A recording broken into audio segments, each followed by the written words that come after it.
ഈ അമ്മയുടെ ജീവിതം സ്തംഭിക്കുന്നത് 2000-ൽ ബാലുചേട്ടന്റെ കല്യാണത്തോടുകൂടിയാണ്.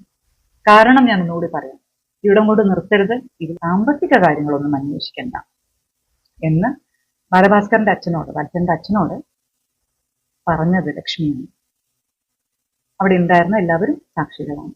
അപ്പൊ നമ്മുടെ വയലിനിസ്റ്റ് ബാലഭാസ്കറിന്റെ മരണവുമായി ബന്ധപ്പെട്ടുള്ള ചർച്ചകൾ ഇപ്പൊ സോഷ്യൽ മീഡിയയിൽ സജീവമാണ് അല്ലെ. മരണപ്പെട്ട് 6 വർഷം കഴിഞ്ഞിട്ടും ഇന്നും ആ മരണത്തിലെ ദുരൂഹതകളും ചർച്ചകളും ഒട്ടും കുറയാതെ തന്നെ നിലനിൽക്കുന്നുണ്ട് എന്നുള്ളതാണ്. മലയാളികൾ എത്രത്തോളം ഫോളോ അപ്പ് ചെയ്യുന്ന വേറൊരു കേസ് ഉണ്ടോ എന്ന് വരെ നമ്മൾ സംശയിക്കേണ്ടി വരും. ബാലഭാസ്കറിന്റെ മരണം വെറും ഒരു ആക്സിഡന്റ് ആണോ അതോ കൊലപാതകമാണോ എന്ന സംശയത്തിലാണ് ഇപ്പോഴും പലരും ഇതൊരു കൊലപാതകമാണെന്ന് മനസ്സിൽ ഉറപ്പിച്ചു കഴിഞ്ഞു അല്ലെ. 4 പേർ സഞ്ചരിച്ച വാഹനം പെടുന്നതിന് ഒരു മരത്തിലിടിക്കുന്നു. ആ കാറിൽ ഉണ്ടായിരുന്ന 2 പേർ മരണപ്പെടുന്നു. അതിലൊരാൾ ബാലഭാസ്കറും അദ്ദേഹത്തിന്റെ മകളുമായിരുന്നു. പക്ഷെ രക്ഷപ്പെട്ട 2 പേർ ബാലഭാസ്കറിന്റെ ഭാര്യയായിട്ടുള്ള ലക്ഷ്മിയും ഡ്രൈവറായിട്ടുള്ള അർജുനുമായിരുന്നു. പക്ഷെ ഈ സംഭവം എല്ലാം നടന്നു 6 വർഷങ്ങളായിട്ടും ലക്ഷ്മി ഇതിനെ കുറിച്ച് ഒരു അക്ഷരം പോലും മിണ്ടിയിട്ടില്ലായിരുന്നു അല്ലെ. ശരിക്കും പറഞ്ഞാൽ അതാണ് ഈ മരണത്തിൽ ദുരൂഹത വർദ്ധിപ്പിക്കാനുള്ള കാരണങ്ങളിലൊന്ന്, ലക്ഷ്മിയുടെ മൗനം അല്ലെ. പിന്നെ അതിന്റെ കൂട്ടത്തിൽ വണ്ടി ഡ്രൈവ് ചെയ്തുകൊണ്ടിരുന്ന അർജുൻ ഞാനല്ല ഡ്രൈവ് ചെയ്തത്, ബാലഭാസ്കറാണ് ഡ്രൈവ് ചെയ്തത് എന്ന രീതിയിൽ പറഞ്ഞിട്ടുണ്ടായിരുന്നു. അതും ഈ കേസ് മറ്റൊരു തരത്തിലേക്ക് വഴിതിരിച്ചു വിടാൻ കാരണമായി എന്നുള്ളതാണ്. എന്നിരുന്നാലും 6 വർഷങ്ങൾക്കിപ്പുറം ലക്ഷ്മി മൗനം വെടിഞ്ഞ് 2 ദിവസം മുന്നേ മനോരമ ന്യൂസിൽ ഒരു ഇന്റർവ്യൂ കൊടുത്തിട്ടുണ്ടായിരുന്നു അല്ലെ. അത് കാണാതെ അധികം ആളുകളും ഉണ്ടാവില്ല. പക്ഷെ ഒരുപാട് പ്രതീക്ഷകളോടുകൂടി ആ ഇന്റർവ്യൂ കൊണ്ട് എല്ലാവരെയും നിരാശപ്പെടുത്തുകയാണ് അക്ഷരാർത്ഥത്തിൽ ലക്ഷ്മി ചെയ്തത്. പ്രത്യേകിച്ചൊന്നും ആ ഇന്റർവ്യൂ ലക്ഷ്മി പറഞ്ഞതേ ഇല്ലായിരുന്നു. എന്തൊക്കെയോ അവിടെ ഇവിടെയും മറ്റും മൂരും തുടർന്ന് പറഞ്ഞു വെച്ച് ആ ഇന്റർവ്യൂ അങ്ങ് അവസാനിപ്പിച്ച് അത്രേ ഉണ്ടായിരുന്നുള്ളൂ. തന്നെ പബ്ലിക്കിലിട്ട് തേജോദ്യം ചെയ്ത് നിർത്താൻ വേണ്ടി ഒരു ഇന്റർവ്യൂ ചെയ്ത പോരാണ് പലർക്കും അത് കണ്ടപ്പോൾ തോന്നിയത്.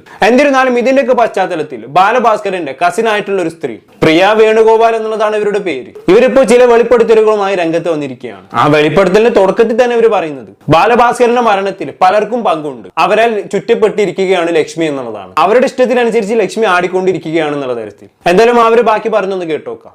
ലക്ഷ്മി ബാലഭാസ്കർ എന്ന വ്യക്തി ഈ വ്യക്തികളാൽ ചുറ്റപ്പെട്ടിരിക്കുകയാണ്. ഇപ്പോൾ ഞങ്ങൾ സംശയിക്കുന്ന വ്യക്തികൾ ലക്ഷ്മിയുടെ ചുറ്റുമുണ്ട് എന്നതിനർത്ഥം ബാലഭാസ്കർ പോയി, അവരുടെ മകൾ പോയി, ഇനി ബാക്കി ലക്ഷ്മി മാത്രം. ലക്ഷ്മിയും കൂടി ടാർഗറ്റഡ് ആകുമോ എന്ന ഭയത്തിലാണ് ബാലുചേട്ടന്റെ അച്ഛൻ ആദ്യമായി ഈ ഒരു പരാതി നൽകുന്നത്. ആ പരാതി നൽകിയതിനു ശേഷം പിന്നീട് പല ഘട്ടങ്ങളിലും ലക്ഷ്മിയെ പോയി സന്ദർശിച്ചിരുന്ന അച്ഛനും ഒപ്പം ചിറ്റപ്പന്മാരും ഒക്കെ ഉണ്ടായിരുന്നു. അവരും പലപ്പോഴും ഈ കാര്യങ്ങളൊക്കെ ബാലുചേട്ടന്റെ പത്നിയോട് സൂചിപ്പിച്ചിരുന്നു. അങ്ങനെ ഒരിക്കൽ അവരോട് കേസ് കൊടുക്കട്ടെ, കേസുമായി മുന്നോട്ട് പോകട്ടെ എന്ന് ചോദിച്ചപ്പോൾ പുറകോട്ട് പോവുകയാണെങ്കിൽ നമുക്ക് ഓർമ്മയുണ്ടാകും എല്ലാവർക്കും, അർജുൻ മൊഴി മാറ്റി എന്നത്. അർജുനാണ് ഡ്രൈവ് ചെയ്തിരുന്നത് അന്ന് എന്ന് പറഞ്ഞിരുന്നുവെങ്കിലും പിന്നീട് ഹോസ്പിറ്റലിൽ വിടുന്ന സമയമായപ്പോഴത്തേക്ക് കഥ മാറിയിരുന്നു. അർജുനല്ല, ബാലുചേട്ടനാണ് വണ്ടി ഓടിച്ചിരുന്നത് എന്നായിരുന്നു.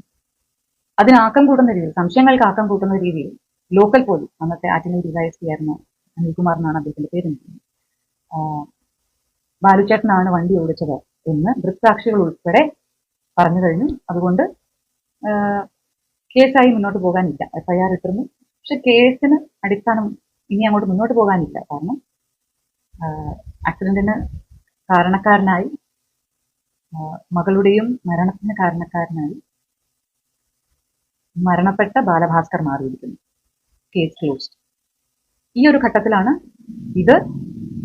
ഇതിനു പിന്നിൽ എന്തോ തിരിമറി ഉണ്ടെന്ന് ഞങ്ങൾ പൂർണ്ണമായും വിശ്വസിക്കുന്നു. സംശയങ്ങൾ മാറി ഒരു വിശ്വാസത്തിലേക്ക് വരുന്നു. ഇതെന്തോ അട്ടിമറിക്കാൻ വേണ്ടിയിട്ടുള്ള ശ്രമമാണ്.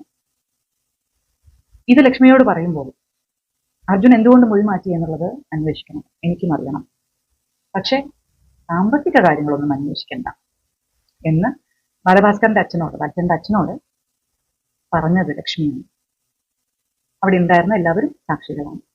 ഓക്കെ, വളരെ ഗുരുതരമായിട്ടുള്ള കാര്യങ്ങളാണ് ഇവർ പറഞ്ഞു വെക്കുന്നതല്ലേ. പറഞ്ഞു മനസ്സിലായെന്ന് വിചാരിക്കുന്നു. അതായത് വണ്ടി ഓടിച്ചിരുന്ന ഡ്രൈവർ ആദ്യം താനല്ല ബാലഭാസ്കർ ആയിരുന്നു വണ്ടി ഓടിച്ചതെന്ന് മൊഴി മാറ്റി പറയുന്നു. അതിന്റെ അടിസ്ഥാനത്തിൽ പോലീസ് അത് വിശ്വസിച്ച് കേസ് ക്ലോസ് ചെയ്യുന്നു. കാരണം ബാലഭാസ്കർ വണ്ടി ഓടിച്ചു, ആക്സിഡന്റ് ആയി മരിച്ചു, അതിനപ്പുറത്തേക്ക് വേറൊന്നും ഇല്ല എന്നുള്ള തരത്തിൽ പോലീസ് കേസ് ക്ലോസ് ചെയ്തതാണ് അല്ലേ. പക്ഷെ അത് വിശ്വസിക്കാനും അങ്ങനെ തന്നെ വിഴുങ്ങാനും ബാലഭാസ്കറിന്റെ കുടുംബം തയ്യാറായില്ല എന്നുള്ളതാണ്. ശരിക്കും അതാണ് കേസ് ഇപ്പോഴും മുന്നോട്ട് പോകാനുള്ള പ്രധാനമായിട്ടുള്ള കാരണം എന്ന് പറയുന്നത്. ഒരുപക്ഷെ അന്ന് ആ പോലീസ് കേസ് ക്ലോസ് ചെയ്ത് അവസാനിപ്പിക്കാൻ ശ്രമിച്ചപ്പോ ബാലഭാസ്കറിന്റെ കുടുംബം മൗനം പാലിച്ചിട്ടുണ്ടായിരുന്നെങ്കിൽ ആ കേസ് അവിടെ അവസാനിച്ചേനെ. നമ്മൾ പോലും അതൊരു സാധാരണ ആക്സിഡന്റ് ആയി വിശ്വസിച്ചേനെ. പക്ഷെ അതിനപ്പുറത്തേക്ക് മരണത്തിൽ ദുരൂഹതയുണ്ട്, എന്തൊക്കെയോ കള്ളക്കളികൾ പിന്നിൽ നടക്കുന്നുണ്ട് എന്ന് നമ്മൾ ഇപ്പോഴും സംശയിക്കുന്നതിന് പിന്നിലുള്ള പ്രധാന കാരണം എന്ന് പറയുന്നത് ഈ ബാലഭാസ്കറിന്റെ കുടുംബം തന്നെയാണ്. അവരിപ്പോഴും അത് പുറത്തു കൊണ്ടുവരാനുള്ള ശ്രമത്തിലാണ് അല്ലേ. പക്ഷേ ഈ ശ്രമത്തിലെല്ലാം ലക്ഷ്മിയെ ഇൻവോൾവ് ചെയ്യാൻ ശ്രമിക്കുമ്പോഴെല്ലാം ലക്ഷ്മി പറഞ്ഞ വാക്കുകളെ കുറിച്ചാണ് അവസാനമായി ഇവിടെ പ്രിയ പറഞ്ഞു വെക്കുന്നത്. അവർ പറഞ്ഞെന്താണ്, അർജുൻ മൊഴി മാറ്റിയത് നമുക്ക് അന്വേഷിക്കാം, പക്ഷേ സാമ്പത്തിക കാര്യങ്ങളെ കുറിച്ചൊന്നും നിങ്ങൾ അന്വേഷിക്കാൻ വരണ്ട എന്നുള്ളതാണ് അല്ലേ. ഈ പറഞ്ഞതിൽ എത്രത്തോളം സത്യമുണ്ടെന്ന് നമുക്കറിയില്ല. പിന്നെ പറഞ്ഞതിൽ സാക്ഷികളൊക്കെ ഉണ്ടെന്ന് പ്രിയ പറയുന്നുണ്ടല്ലോ.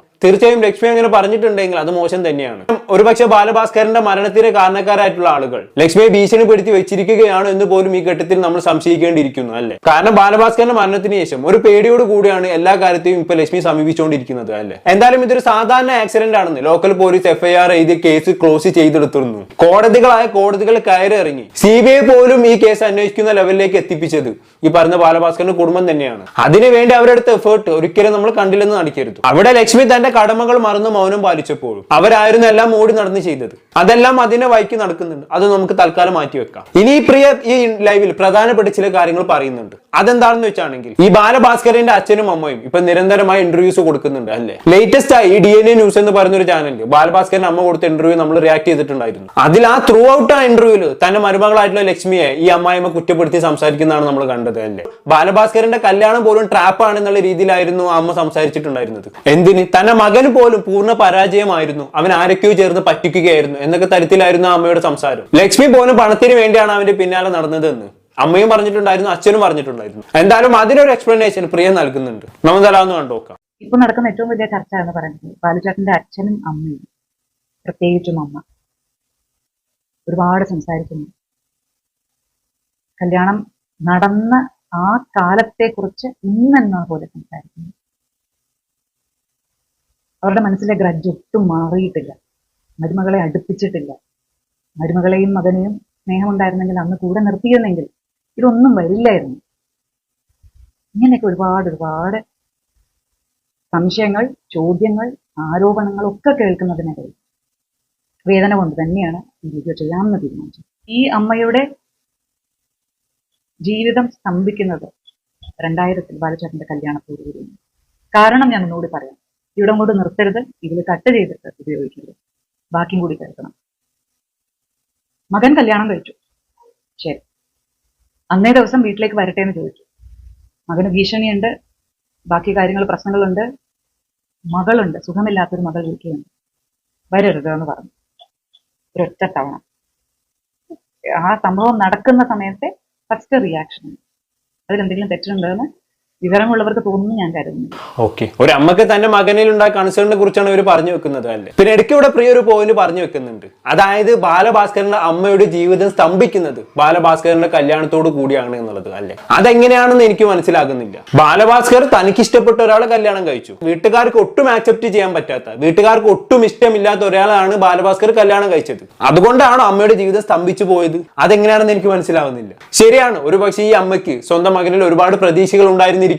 എന്നെ മകനെ ഇന്ന ആൾ കൊണ്ട് കെട്ടിക്കണം, ഈ രീതിയിൽ കെട്ടിക്കണം, ഇങ്ങനെ കല്യാണം നടത്തണം എന്നൊക്കെ അവർ ഒരുപാട് ആഗ്രഹിച്ചിരുന്നിരിക്കാം. അതിനെല്ലാം മറികടന്നുകൊണ്ടാണ് സ്വന്തം ഇഷ്ടപ്രകാരം ഒരു പാർട്ണറെ ബാലഭാസ്കർ ചൂസ് ചെയ്തത്. അവരുടെ ഇഷ്ടം വക വെക്കാതെ മകൻ മറ്റൊരു പങ്കാളിയെ തിരഞ്ഞെടുത്തത്. അതിനൊരു പക്ഷെ അവർക്ക് മനോമിച്ചവും ഉണ്ടായിരുന്നിരിക്കാം. പക്ഷെ അതിനെ ജീവിതം സ്തംഭിക്കാന്നൊക്കെ ലെവലിലേക്ക് മാറ്റിയെടുക്കുക എന്ന് പറഞ്ഞാൽ എന്തോ അതൊരു വളച്ചൊടിച്ച പോലെയാണ് എനിക്ക് തോന്നിയത്. എനിക്കെന്തോ ഈ പറഞ്ഞതിനോട് എന്തോ പൂർണ്ണമായി യോജിക്കാൻ പറ്റാത്ത പോലെ. ഞാൻ എന്റെ ഒരു അഭിപ്രായമാണ് കേട്ടോ പറഞ്ഞത്. പിന്നെ അതിന്റെ ഇടയ്ക്ക് അവസാനമായ ഒരു പോയിന്റ് പറഞ്ഞു വെച്ചിട്ടുണ്ടായിരുന്നല്ലോ. അതായത് കല്യാണമൊക്കെ കഴിഞ്ഞ് ബാലഭാസ്കർ വീട്ടിലേക്ക് വന്നോട്ടെ എന്ന് പറഞ്ഞപ്പോ ബാലഭാസ്കറിന്റെ അമ്മ വരണ്ടെന്ന് പറഞ്ഞു. അതിനുള്ള കാരണമായി അവർ പറഞ്ഞത് എന്തൊക്കെയോ ബാലഭാസ്കറിന് ഭീഷണികൾ നിലനിൽക്കുന്നുണ്ട്, വീട്ടിലൊരു പെൺകുട്ടി ഉണ്ടെന്നൊക്കെയാണ് അല്ലേ. ആ ഭീഷണി എന്താണ് ഏതാണെന്നുള്ളത് പ്രിയ ഇപ്പോഴും പറഞ്ഞിട്ടില്ല. ഞാൻ ആ വീഡിയോ ത്രൂ ഔട്ട് പെറുക്കി നോക്കി, എവിടെയും പ്രിയ പറയുന്നില്ല. ഇത്രയും പറഞ്ഞു വെച്ച സ്ഥിതിക്ക് അതും കൂടി പറഞ്ഞ് പ്രിയ കംപ്ലീറ്റ് ചെയ്ത് വെക്കണമായിരുന്നു. ഇനി ലക്ഷ്മി തനിക്ക് ഇഷ്ടപ്പെട്ട ഒരാളുടെ കൂടെ ഇറങ്ങി പോയത് കാരണമായിട്ട് ലക്ഷ്മിയുടെ വീട്ടുകാരുടെ ഭീഷണിയാണോ? സാധാരണ അങ്ങനെ ഒരു ഭീഷണി ഉണ്ടാവാറുണ്ടല്ലോ. ഇനി അതാണ് പ്രിയ ഉദ്ദേശിച്ചത്. അതെന്താണെന്നുള്ളത് ഒരു ക്ലാരിഫിക്കേഷനും പ്രിയ ഇവിടെ നൽകണമായിരുന്നു. അല്ലാതെ ഇത് ഭീഷണി ഉണ്ടായിരുന്നു എന്നൊക്കെ പറയുമ്പോൾ കേൾക്കുന്നവർ വേറെ എന്തൊക്കെയായിരിക്കും ചിന്തിക്കുക.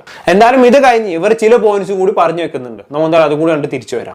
പക്ഷെ അച്ഛൻ മകന് വേറെ വഴിയില്ല എന്ന് കണ്ടതുകൊണ്ട് ഈ കല്യാണം നടത്തിച്ചവർക്കും അതിന് മുന്നിട്ടിറങ്ങിയവർക്കും ഒന്നും, അല്ലെങ്കിൽ പാക്ക് ചെയ്തിറങ്ങിയ ലക്ഷ്മിക്ക് പോലും തിരിച്ച് വീട്ടിലേക്ക് പോകാനുള്ള നിവൃത്തിയില്ല എന്ന് കണ്ടതുകൊണ്ട് അച്ഛൻ തന്നെയാണ് അച്ഛന്റെ കസിന്റെ വീട്ടിലേക്ക്, എറണാകുളത്തേക്ക് ടാക്സിയും പിടിച്ച് മകനെയും ഭാര്യയെയും സുഹൃത്തുക്കളെയും അയക്കുന്നത്.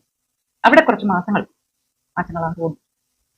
നിന്നതിന് ശേഷം തിരിച്ചു വരുമ്പോൾ ഒരു സന്ധ്യയ്ക്ക് ബാലുചേട്ടൻ ഭാര്യയും കൊണ്ടുവരുന്നു, കയറി വരുന്നു. അപ്പോഴും അപ്രതീക്ഷിതമാണ്. അമ്മയുടെ ഫസ്റ്റ് റിയാക്ഷൻ ഏതൊരു നമ്മളൊരു ഒരു സാഹചര്യം ആലോചിച്ച് നോക്കും. എനിക്കിഷ്ടമില്ലാത്തൊരു കാര്യം നടന്നു, നമ്മൾ ആദ്യമേ കയറി ചിന്തിച്ച് ഒരു ഉത്തരമായിരിക്കില്ല കൊടുക്കുക. കയറണ്ട എന്ന് പറഞ്ഞു, വരട്ടെ എന്ന് ചോദിച്ചു, കയറണ്ട എന്ന് പറഞ്ഞു. കാരണം അപ്പോഴും സുഖമില്ലാത്ത മകൾ വീട്ടിലുണ്ട്. അവളെങ്ങനെ റിയാക്ട് ചെയ്യുന്നു അറിയില്ല, അവളെ എങ്ങനെ പിന്നെ മാനേജ് ചെയ്യണമെന്ന് അറിയില്ല, ഈ കുട്ടിയെ എങ്ങനെ സംരക്ഷിക്കും, വരുന്ന കുട്ടിയെ എന്തെങ്കിലും സംഭവിച്ചാൽ അതിൽ നിന്ന് എങ്ങനെ മാറ്റി നിർത്തും എന്നുള്ളത് അറിയില്ല. വേണ്ട എന്ന് പറഞ്ഞു. അവിടെ തീരുന്നു. പിന്നീട് ഒരിക്കൽ പോലും ഈ കുട്ടി, കല്യാണം കഴിഞ്ഞ് വന്ന കുട്ടി, ആ അമ്മയുടെ പ്രസൻസിനെ വാലിഡേറ്റ് ചെയ്തിട്ടില്ല, വാല്യൂ ചെയ്തിട്ടില്ല. ആ അമ്മ ഉണ്ട് ഉള്ള രീതിയിൽ പോലും ഒരിക്കൽ പോലും പെരുമാറിയിട്ടില്ല. എങ്ങനെ പെരുമാറും, എങ്ങനെ വാലിഡേറ്റ് ചെയ്യും, നിങ്ങൾ തന്നെ പറ. ഇതിപ്പോ പൂർണ്ണമായും അമ്മയുടെ ഭാഗത്ത് നിന്നുകൊണ്ടാണ് പ്രിയ സംസാരിച്ചത് അല്ലേ? പക്ഷെ ഈ പ്രശ്നത്തിന് മറ്റൊരു വശം നിങ്ങളൊന്ന് ചിന്തിച്ചു നോക്കി. കോളേജ് കാലം തൊട്ടുള്ള പ്രണയം, ഒരുപാട് വർഷത്തെ പ്രണയം, ആ പ്രണയത്തിനൊടുവിൽ ലക്ഷ്മി തനിക്ക് ഇഷ്ടപ്പെട്ട ഒരാളുമായി ഇറങ്ങി വരുന്നു. അതും വീട്ടുകാരെതിർത്ത് സ്വന്തം വീട്ടിൽ നിന്നും ആ പെണ്ണ് ഇറങ്ങി വരികയാണ് ചെയ്തത് അല്ലേ? അങ്ങനെ ഇറങ്ങി വരുന്ന പെണ്ണിന് ആ ചെക്കനിൽ ഒരുപാട് പ്രതീക്ഷകൾ ഉണ്ടാകും അല്ലേ? ആ ചെക്കന്റെ വീട്ടുകാർ തന്നെ ഇരു കൈയും നീട്ടി സ്വീകരിക്കുമെന്നുള്ളൊരു പ്രതീക്ഷ അവർക്ക് ഉണ്ടാകും.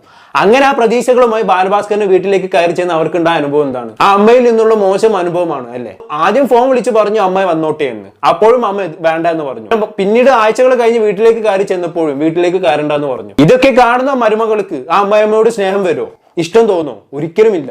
ആ മരുമകളുടെ ഭാഗത്തും കൂടെ അവിടെ ചിന്തിച്ച് സംസാരിക്കണമായിരുന്നു പ്രിയ. ഈ അമ്മയ്ക്കുള്ള പോലെ തന്നെ ഇമോഷൻസും മരുമകൾക്കും ഉണ്ട്. തുടക്കത്തിൽ തന്റെ പ്രസൻസിനെ വാലിഡേറ്റ് ചെയ്യാത്ത ഒരു അമ്മായിയമ്മയെ എങ്ങനെ മരുമകൾക്ക് തിരിച്ച് അങ്ങോട്ട് വാലിഡേറ്റ് ചെയ്ത് കൊടുക്കാൻ പറ്റും? അത്ര ചിന്തിച്ചാൽ തീരാവുന്ന ഒരു പ്രശ്നമേ ഉള്ളൂ ഇതല്ല. ഞാൻ ഒരിക്കലും ഇവിടെ ലക്ഷ്മിയെ ന്യായീകരിക്കല്ലേ കേട്ടോ. ബാലഭാസ്കറിന്റെ മരണശേഷമുള്ള ലക്ഷ്മിയുടെ സമീപനങ്ങളോട് എനിക്കിപ്പോഴും വിയോജിപ്പാണ്. ആ കാര്യങ്ങളിലെല്ലാം ലക്ഷ്മിയോട് എനിക്ക് ഇപ്പോഴും ശക്തമായ എതിർപ്പുണ്ട്. പക്ഷെ അതിന്റെ മറ പിടിച്ചുകൊണ്ട് ലക്ഷ്മിയുടെ വൈവാഹിക ജീവിതത്തെ മോശമാക്കി ചിത്രീകരിക്കുന്നതിനോട് എനിക്ക് ഒട്ടും യോജിപ്പില്ല. ഇപ്പൊ കഴിഞ്ഞ കുറച്ച് ദിവസങ്ങളായി അതാണല്ലോ നടന്നുകൊണ്ടിരിക്കുന്നത്. ബാലഭാസ്കറിന്റെ അച്ഛനാണെങ്കിലും അമ്മയാണെങ്കിലും ഇപ്പൊ കസിനാണെങ്കിലും ലക്ഷ്മി ഒരു മോശം ഭാര്യയാണ് എന്ന് പബ്ലിക്കിന് മുന്നിൽ ഇവരെന്തോ വരുത്തി തീർക്കാൻ ശ്രമിക്കുന്ന പോലെ എനിക്ക് ഫീൽ ചെയ്യുന്നുണ്ട്. എനിക്ക് തോന്നിയത് പറഞ്ഞെന്നുള്ളൂ കേട്ടോ. അതിന്റെയൊക്കെ ആവശ്യം എവിടെ ഉണ്ടോ എന്നുള്ളതാണ് ചോദ്യം. ഇവിടെ ബാലഭാസ്കറിന്റെ മരണത്തിന് പിന്നുള്ള കാരണക്കാരെ നമുക്ക് കണ്ടുപിടിക്കണം. അതല്ല നമ്മളിവിടെ കാര്യമായിട്ട് ചർച്ച ചെയ്യേണ്ടത്. അതല്ലാതെ അവസരം നോക്കി ഇത്തരത്തിലുള്ള അമ്മായിമ്മ മരുമകൾ ഗ്രഡിച്ച് തീർക്കുന്നതിനോട് എനിക്കത് ഒട്ടും യോജിപ്പില്ല. ഇനിയെങ്കിലും ഇത്തരം വിഷയങ്ങളിലുള്ള ചർച്ചകൾ ബാലഭാസ്കറിന്റെ കുടുംബം അവസാനിപ്പിക്കണമെന്നാണ് എനിക്ക് പറയാനുള്ളത്. നിങ്ങൾ ബാലഭാസ്കറിന്റെ മരണത്തെ കുറിച്ച് ചർച്ച ചെയ്യുക, അതിന് പിന്നിലുള്ള ദുരൂഹതകളെ കുറിച്ച് ചർച്ച ചെയ്യുക. അതല്ലാതെ ഇതല്ല ചെയ്യേണ്ടത്. എനിക്ക് അത്രേ പറയാനുള്ളൂ. എന്താണ് നിങ്ങൾക്ക് തോന്നുന്നത്? താഴെ കമന്റ് ബോക്സിൽ രേഖപ്പെടുത്തുമല്ലോ. അടുത്തൊരു ടോപ്പിക്കുമായി വീണ്ടും കാണാം.